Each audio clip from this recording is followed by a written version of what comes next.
ان اللہ رفیق یحب الرفق فی الامر کلہ، اللہ تعالیٰ رفیق ہیں اور تمام معاملات میں رفق کو، نرمی کو پسند کرتے ہیں۔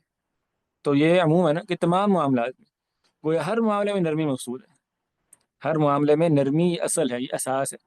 پہلے بھی ہم نے بات کی تھی کہ شدت کی اجازت ہے، سختی کی، لیکن معاملات میں اساس کیا ہوتی ہے؟ تربیت میں، تعلیم میں، کاروباری معاملہ ہے، ازدواج کا معاملہ ہے، خاندانی معاملات، کوئی بھی معاملہ ہے، تمام معاملات میں جو بنیاد ہوتی ہے وہ کیا؟ نرمی پر ہوتی ہے۔ شدت کب ہوتی ہے؟ عند ضرورہ، اس کے ضوابط ہوتے ہیں، اس کے بعد یعنی محدود اس کا دائرہ ہوتا ہے۔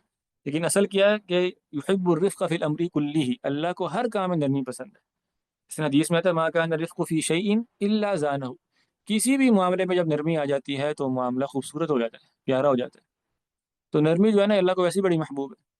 تو کجا یعنی یہ کہ عام معاملات میں اگر نرمی پسند ہو تو علمی معاملات میں نرمی ہونی چاہیے طالب علم کے اندر، علم کو سیکھنے میں نرمی، علم کو سکھانے میں نرمی، علم کو آگے بیان کرنے میں نرمی۔ آگے شیخ صاحب مزید بھی جو 14واں اور 15واں ادب ہے اس میں مزید بھی اس کی یعنی تفصیل آئے گی کہ گویا یعنی اس کو یعنی ایسا رویہ رکھنے والا نہ ہو طالب علم کہ لوگ اس کے رویے کی وجہ سے جو ہے نا دین اور دینداروں کو باتیں کرتے ہوں۔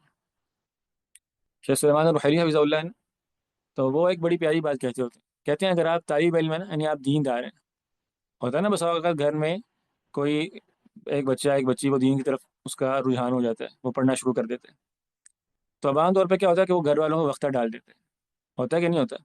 ہمارے ہاں یعنی جو بچہ نوجوان 12 15 سال کا وہ کسی کو سننا شروع کر دے، کسی عالم کو، کسی کہتے چڑھ جائے، اس کو تھوڑا بہت دین سمجھ آ جائے، تو اس کو اب کیا لیتا ہے کہ میرے گھر میں سب کچھ غلط ہو رہا ہے نا، تو وہ امی کے سے جھگڑا، ابو سے جھگڑا، بڑے بھائی سے جھگڑا، تو وہ گھر والوں کو پریشان کر کے رکھ دیتا، ان کی ناک میں دم کر دیتا، آپ یہ بھی غلط وہ بھی غلط۔ تو شیخ صاحب فرماتے ہیں، شیخ سلیمان کہتے ہیں کہ اگر آپ دین کی طرف آ جائیں نا، اب علم کی طرف آ جائیں، تو آپ اپنے گھر والوں کے ساتھ ایسا رویہ اپنائیں کہ لوگ وہ گھر والے آپ کی وجہ سے وہ علم اور دین کو پسند کرنا شروع ہو جائیں۔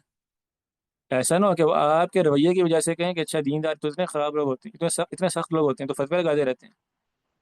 آپ کے رویے کی وجہ سے لوگ دین کو اور علم کو باتیں نہ کریں، یہ بہت اہم بات ہے۔ ٹھیک ہے، طالب علم کے رویے میں رفق ہونا چاہیے، یعنی لوگ کہیں اچھا یار اس نے کا دین پڑھا ہوا نا، یہ معاملات کا بہت اچھا ہوگا، بہت نرم ہوگا۔